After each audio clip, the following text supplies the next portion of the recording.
어렵고 복잡했던 한 해가 저물어가면서 올해에도 성탄절을 맞이하게 되었습니다. 오늘이 대강절 넷째 주일이고 성탄 전날 2부입니다. 운전하는데 큰 어려움 없으면 참 좋은 화이트 크리스마스가 될 것 같습니다.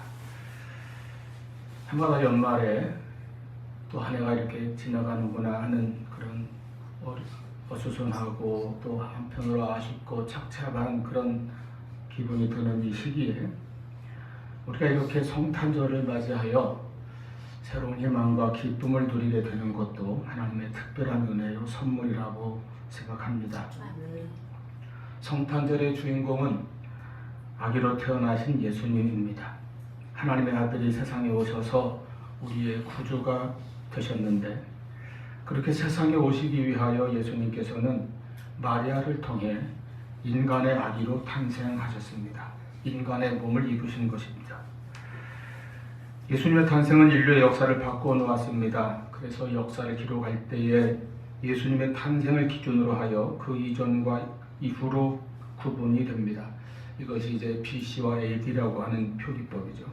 우리말로 기원전과 기원후라고도 하는데 즉 예수님이 역사 구분의 기본이 되시는 것입니다. 예수님의 탄생은 우연히 일어난 일이 아닙니다. 범죄하고 타락한 인간을 그래서 영원히 멸망할 수밖에 없게 된 인류를 구원하시려고 하나님께서 미리부터 계획하신 일이 이 역사 속에 이루어진 사건이라고 하는 것입니다. 그래서 예수님의 탄생과 또 예수님의 생애에 관해서는 구약 성경 곳곳에 자세히 기록되어 있습니다. 구약 성경은 오실 예수님에 대한 약속의 말씀입니다. 그래서 예수님의 탄생은 구약 성경에 기록되어 있는 예언의 성취입니다. 구약의 예언자들을 통하여 주신 하나님의 약속의 말씀이 이루어진 사건이라는 뜻입니다. 대표적으로 이사야는 예수님보다 8세기 전에 활동하던 예언자인데 이사야 7장 14절에서 예수님께서 동정녀에게서 태어나실 것을 예언하였습니다. 오늘 본문 18절에 바로 예수님께서 그 말씀이 이루어진 대로 성령으로 잉태되어 동정녀 마리아에게서 나신 것을 말씀하고 있습니다. 예수님의 동정녀 탄생은 예수님께서 이 땅에서 행하신 여러 가지 기적과 마찬가지로 또 예수님께서 죽으셨다가 다시 살아나신 것과 마찬가지로 하나님의 새로운 창조가 이 세상에 시작되었다는 것을 보여주는 징표이기도 합니다. 그리고 미가라는 예언자는 역시 BC 8세기에 예수님께서 태어나실 그 장소에 대해서 기록해 놓았습니다. 미가서 5장 2절이죠. 예수께서 베들레헴에서 태어나실 것을 예언한 것입니다. 그렇기 때문에 마태복음 2장 1절부터 6절에 보면 동방박사들이 별을 보고 메시아의 탄생을 알고 예루살렘까지 찾아왔습니다. 그러나 정확한 장소는 알지 못하고 있을 때에 헤롯에게 물어보러 갔지요. 헤롯은 성경을 많이 연구한 제사장이나 서기관들을 불러서 물었습니다. 그들은 즉시 그 장소가 베들레헴인 것을 알아냈습니다. 헤롯이 묻자마자 대답한 것을 보면은 이미 알고 있었던 것으로 보입니다. 그러나 그 유대 종교 지도자들은 정작 예수님을 구세주로 영접하지 않았습니다. 자기들이 헤롯에게 그렇게 답을 해놓고도 그 답을 따라 이방인인 동방박사들이 아기 예수님께 경배하러 갈 때에 그들은 그냥 예루살렘에서 소동하고 있었습니다. 그리고 오히려 예수님의 일생 동안 예수님을 배척하고 반대하다가 마침내 십자가에 죽게 한 것입니다. 이와 같이 성경을 지식적으로만 많이 아는 것만으로 하나님의 자녀가 되는 것은 아닙니다. 예수님을 그래서 개인적으로 나의 구주로 영접하는 것이 중요합니다. 성경만 아는 것은 지식입니다. 성경에서 예수님을 만나고 예수님을 알아야 믿음입니다. 요한복음 5장 39절에서 예수님께서 말씀하십니다. 너희가 성경에서 영생을 얻는 줄 생각하고 성경을 연구하거니와 이 성경이 곧 내게 대하여 상고하는 것이니라, 증언하는 것이니라. 우리가 예수를 믿으려면 예수님을 바로 알아야 합니다. 우리가 어떤 사람 누구를 만나든 그의 이름부터 먼저 듣게 되고 알게 됩니다. 이름을 통해서 우리는 그를 알고 그를 만납니다. 이름을 통해서 서로 이제 교제하고 소통합니다.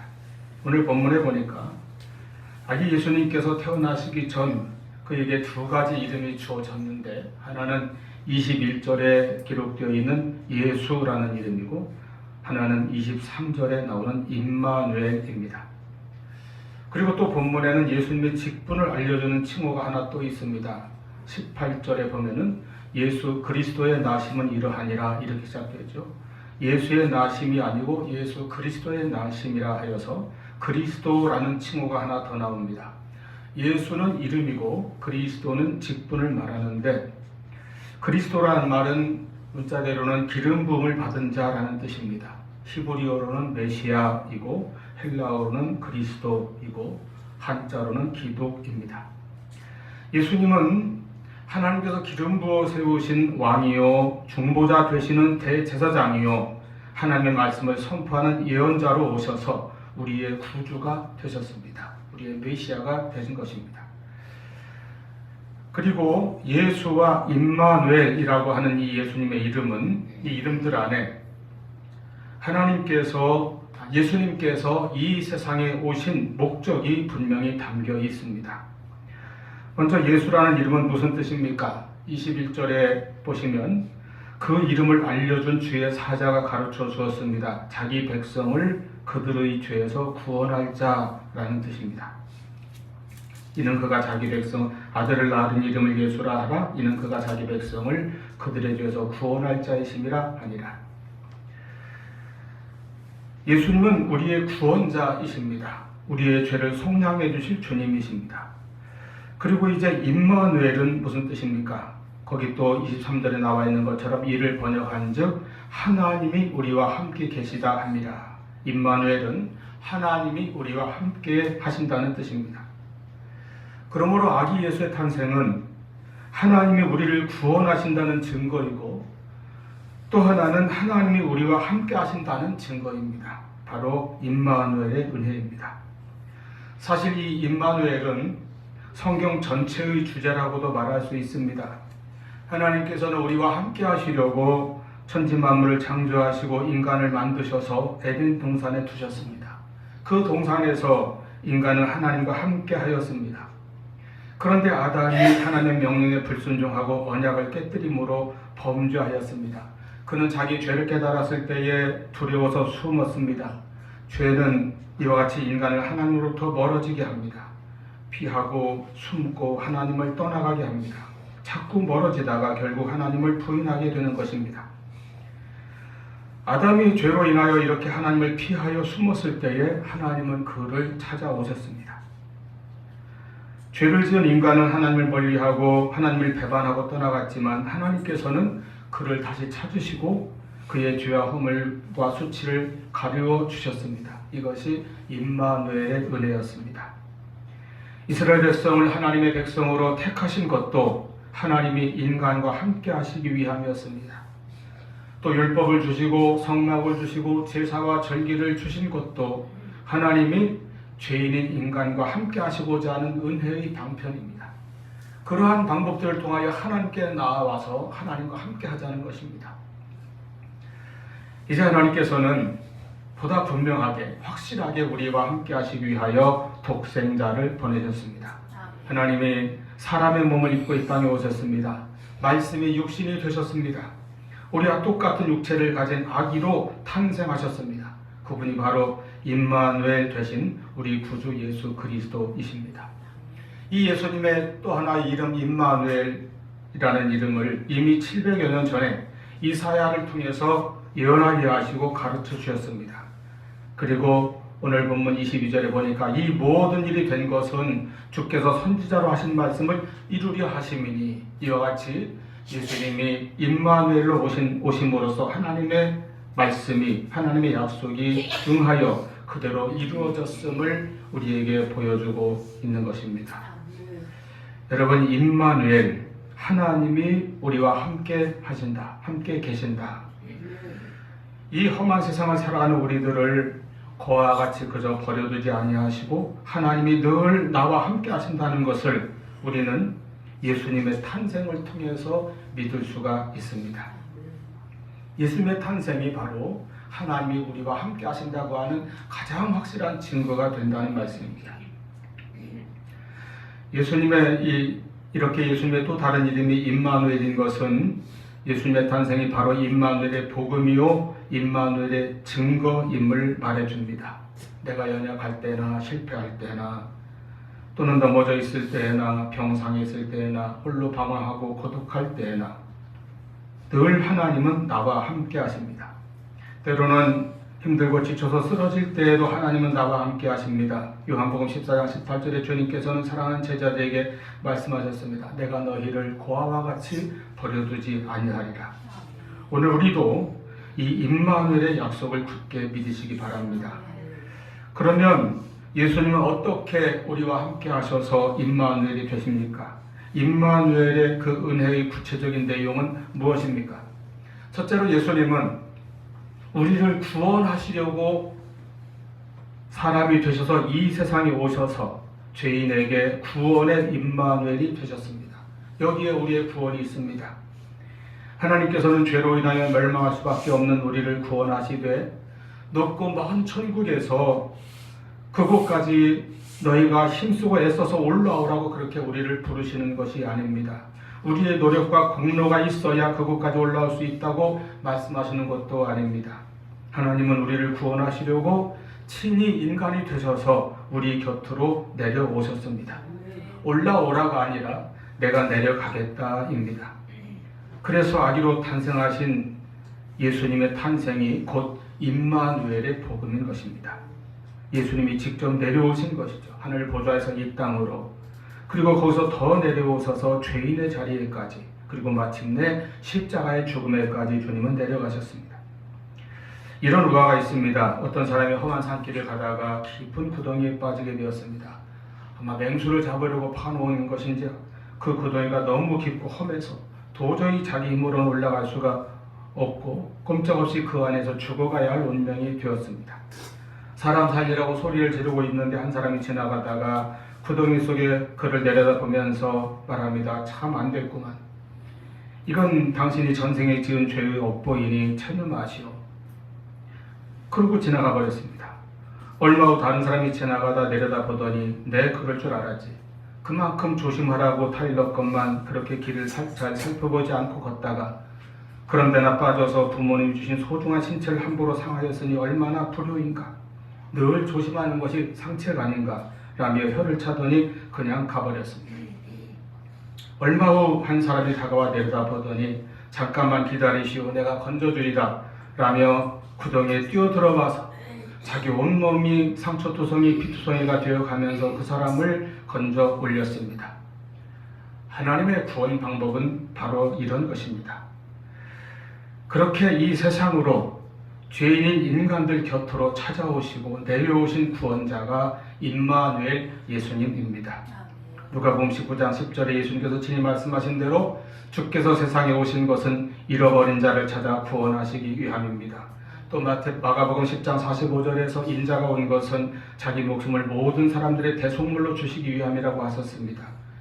그러므로 예수님의 탄생과 예수님의 십자가는 하나로 연결되어 있습니다. 예수님의 탄생은 그 십자가를 위한 것입니다. 요한복음 18장 37절에 보면은 주님께서는 빌라도 법정에서 말씀하셨습니다. 내가 이를 위하여 났으며 이를 위하여 세상에 왔노라. 이것은 바로 십자가의 길을 가시는 것을 의미합니다. 로마서 5장 8절에 우리가 아직 죄인 되었을 때에 그리스도께서 우리를 위하여 죽으심으로 우리에게 대한 자기의 사랑을 확증하셨느니라 말씀하셨습니다. 여러분, 말구에 누이신 아기 예수는 하나님의 사랑이 죄인들을 찾아오신 구체적인 표현이고 확증입니다. 인간에게 주시는 하나님의 최대의 선물이었습니다.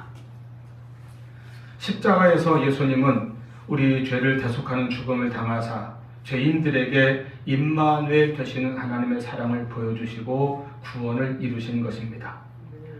여러분, 인간의 죄는 반드시 심판을 받습니다. 여기에는 정죄가 있고 저주가 있을 따름입니다. 그러나 그 모든 죄보다 더 큰 것은 바로 하나님의 사랑이요 구원의 은총이요 임마누엘의 은혜인 것을 늘 기억하시기를 바랍니다. 두 번째로 예수님은 베들레헴의 한 구유의 나심으로 모든 인간의 고통과 슬픔에 함께 하시는 임마누엘이 되셨습니다. 여기에 하나님의 진정한 위로가 있습니다. 아기 예수님께서 초라한 구유에 나신 사건은 인간의 가난과 비천과 어려운 환경 속에 찾아오신 하나님의 사랑을 보여줍니다. 예수님은 가난한 자, 슬픔과 아픔이 있는 자에게 위로자로서 임마누엘이 되셨습니다. 예수님은 육신을 입으시고 몸소 인간의 가난함과 연약함을 다 겪으셨기에 모든 인간고를 아시고 모든 사람을 도우시는 주님이십니다. 예수님이 이 세상에 오시되 헤로당의 의리의리한 궁궐이나 또는 가장 호화로운 호텔 같은 데서 태어나셨다면 이 세상에서 그런 예수님을 찾아가 만날 수 있는 사람이 얼마나 되겠습니까? 그러나 가장 가난한 산동네 베들레헴의 가장 작은 집 마구간, 가장 낮고 초라한 구유에 찾아오신 주님이기에 오늘날 예수님을 만나지 못할 사람은 아무도 없습니다. 주님께서 가장 낮은 곳까지 찾아오셔서 임마누엘이 되어주셨기 때문에 가장 낮은 자리에 있는 사람들도 그 주님을 나의 주님으로 만날 수 있고 영접할 수 있는 은혜가 우리에게 있습니다. 임마누엘의 하나님은 우리가 이 세상 사는 동안 언제나 함께하여 주십니다. 위험한 일에 직면하여 있을 때도 주님은 우리와 함께 해주십니다. 이사야 55장 6절에 너희는 여호와를 만날 만한 때 찾으라 가까이 계실 때 그를 부르라 말씀하였습니다. 하나님은 가까이 계시다는 것입니다. 가까이 내 곁에 임마누엘로 계시는 것입니다. 그러므로 위험하거나 어렵고 힘들 때나 내 짐이 무거울 때, 내 앞에 문제가 너무 벅차서 권고할 때에 우리는 하나님을 찾을 수 있고 부를 수 있습니다. 힘들다고 어렵다고 걱정 근심에 빠져 있거나 낙심하고 포기할 것이 아니라 나와 함께 하시는 임마누엘 하나님을 믿고 바라고 의지하는 것입니다. 그것을 우리는 기도라고 합니다. 너는 내게 부르짖으라 내가 내게 응답하겠고 내가 알지 못하는 크고 놀라운 일을 보이리라. 하나님께서는 하나님의 사람들에게 임마누엘 함께 하셨습니다. 많은 증거들이 성경 곳곳에 있습니다. 하나냐, 미사엘, 아사랴 이 세 젊은이들은 절대 권력을 가진 왕의 명령을 거역하고 우상 앞에 엎드려 절하지 않았습니다. 그래서 그들은 무쇠라도 녹일 수 있는 풀무불 속에 던져졌습니다. 그러나 거기에서도 하나님이 함께 계셨습니다. 그들을 던진 왕이 보니까 세 사람을 분명히 던졌는데 네 사람이 불 속을 걸어다니는 것을 보았습니다. 임마누엘 하나님께서 천사로 함께 하신 것입니다. 다니엘은 기도하다가 사자굴에 던져졌는데 하나님은 거기에도 함께 하셨습니다. 천사를 보내셔서 사자들의 입을 막았다고 하셨습니다. 천사를 보내셨다는 것은 하나님이 함께 하신다는 뜻입니다. 예수님께서 십자가에 달려 죽으신 후 제자들은 두려움과 공포에 사로잡혀 깊은 방의 문을 잠그고 있었습니다. 그 어둠 속에 숨어서 숨죽이고 어쩔 줄을 몰라 했습니다. 그런데 부활하신 주님께서 거기 나타나셔서 너에게 평강이 있을지어다 말씀하셨습니다. 승리와 평강의 임마누엘의 주님이십니다. 낙심과 실망과 혼란으로 엠마오로 가던 두 제자가 있었습니다. 그런데 그들이 가는 길에 그 곁에 언제부턴가 함께 길을 걷는 동행자가 있었는데 바로 부활하신 예수님이었습니다. 나그네 같은 우리 인생길에 동행자 되시고 임마누엘 되시는 우리 주님 예수님입니다. 우리가 두려움과 불안에 떨 때 위로자로 임마누엘 하십니다. 우리가 기도할 때에는 응답자로 임마누엘 하시는 주님이십니다. 세 번째로 임마누엘 예수님은 우리가 영원히 천국에 갈 때까지 함께 하시는 구원과 영생의 임마누엘 주님이십니다. 여기에 영원한 소망이 있습니다. 아기로 탄생하여 이 세상에 오신 예수님은 33년을 계시면서 당시의 제자들이나 무리들과 함께 계셨습니다. 그러나 인류의 죄를 담당하시고 십자가에 죽으셨다가 부활하신 후 승천하셨습니다. 그리고 다시 오시겠다고 약속하셨습니다. 다시 오시는 날에는 우리를 영접하심으로 영원히 함께 거하실 것을 또한 약속하셨습니다. 영원한 임마누엘이 되어주시는 것입니다. 하루해가 지면 마당에서 놀던 아이들은 모두 집으로 돌아갑니다. 온갖 재미있게 놀던 것 다 두고 갑니다. 여러분, 땅 따먹기라는 놀이 옛날에 있는데 아시나요? 땅바닥에 그물 그어놓고 무슨 세금파리 같은 걸로 이렇게 손톱으로 퉁겨서 자기 땅을 최대한 넓히는 겁니다. 한 뼘이라도 늘려보고자 얼마나 노력했는지 모릅니다. 그렇게 열심히 늘려놓았던 땅 다 버리고 다 놓고 그대로 두고 손을 털고 돌아갑니다. 그러나 어둑어둑해졌어도 돌아갈 집이 없는 고아는 어두운 골목에 혼자 서 있을 것입니다. 여러분, 우리가 죽어 세상을 떠나는 날, 내 인생 다하는 날, 내 영혼이 돌아갈 곳이 없다면 그는 얼마나 불쌍한 인생입니까? 이 세상에서 어떻게 살았든 뭘 얼마나 소유하고 누렸든 얼마나 비참한 사람입니까? 그러나 그날 임마누엘의 우리 주님께서 나를 영접하러 오셔서 천국으로 우리를 인도하실 것입니다. 그러니 얼마나 감사합니까? 요한복음 14장 1절에 너희는 마음에 근심하지 말라 하나님을 믿으니 또 나를 믿으라 말씀하셨습니다. 2절에 내 아버지 집에 거할 곳이 많도다. 그렇지 않으면 너희에게 일렀으리라 내가 너희를 위하여 거처를 예비하러 가노니 3절을 보면 가서 너희를 위하여 거처를 예비하면 내가 다시 와서 너희를 내게로 영접하여 나 있는 곳에 너희도 있게 하리라. 나 있는 곳에 너희도 있게 하리라. 나 있는 곳에 너희도 함께 있게 될 것이다. 천국의 임마누엘을 약속하고 있습니다. 우리에게 구주로 오셔서 임마누엘로 구원해 주신 예수님, 우리가 이 세상 살아가는 동안들 함께 하시는 임마누엘의 주님, 그리고 장차 우리가 천국에 갈 때에도 임마누엘 주님이 함께 하셔서 우리를 영접하실 것입니다. 천국에서도 우리와 함께 계실 것입니다. 이 영원한 임마누엘의 기쁜 소식으로 우리에게 오신 예수님의 탄생을 정성되게 축하하고 감사하는 성탄절로 지키시기를 바랍니다. 오늘 우리에게 가장 기쁜 소식은 하나님이 우리와 함께 하시는 임마누엘의 은혜요, 우리에게 주신 임마누엘의 신앙입니다. 임마누엘의 신앙은 어떤 환난 중에도 합력하셔서 선을 이루어 주시는 은혜를 받습니다. 임마누엘은 그래서 축복의 말씀입니다. 또 우리에게 용기를 주며 어렵다고 낙심하거나 포기하지만 않고 담대히 나아갈 수 있게 힘을 줍니다. 여호수아 1장 9절에 두려워하는 여호수아에게 말씀하셨습니다. 강하고 담대하라. 두려워하지 말며 놀라지 말라. 네가 어디로 가든지 네 하나님 여호와가 너와 함께 하느니라. 우리 인생들은 연약하고 부족하여 항상 두려움이 많습니다. 그러나 임마누엘 하나님이 우리와 함께 하시면 우리는 우리에게 맡겨진 일들을 감당할 수 있는 힘과 용기를 얻게 되는 것입니다. 하나님께서 함께 하셔서 도우실 것입니다. 임마누엘의 은혜는 불안한 자에게 평안을 주고 슬픈 자에게 위로와 참 기쁨을 줍니다. 우리가 살아가는 세상은 계속되는 슬픔과 고통, 어려움과 재난이 있습니다. 그러나 하나님이 함께 하시는 곳에는 어려움 속에서도 평안이 있습니다. 슬픔 가운데도 위로가 있습니다. 이는 세상이 주는 것과 같지 아니한 평안이요 기쁨입니다. 임마누엘 예수님이 함께 하시는 이에게는 영생이 있습니다. 요한복음 17장 3절 영생은 유일하신 참 하나님과 그가 보내신 자 예수 그리스도를 아는 것이라고 말씀하셨습니다. 임마누엘 예수 그리스도를 모신 자는 그러므로 참 생명을 가진 자입니다. 임마누엘 안에 모든 은혜가 담겨 있습니다. 내가 사망의 웅장한 골짜기로 다닐지라도 해 받음을 두려워하지 아니함은 주께서 나와 함께 하시리라. 임마누엘이신 주님은 올 한 해 여러 가지 힘들고 위험한 때에도 우리와 함께 하셨습니다. 도우시고 이끄시고 보호해 주셨습니다. 임마누엘 주님은 지금도 함께 하시며 앞으로도 함께 하실 것입니다. 그러므로 두려워하지 말고 의심하지 말고 실망하여도 낙심하지 말고 힘을 다해 주를 믿고 의지하며 열심히 우리의 본분을 따라 힘차게 일하며 나아가시기를 바랍니다. 예수님이 함께 하시는 임마누엘의 인생, 예수님이 함께 하시는 임마누엘의 가정, 예수님이 나와 함께하는 임마누엘의 모든 삶을 살아가시기를 바랍니다.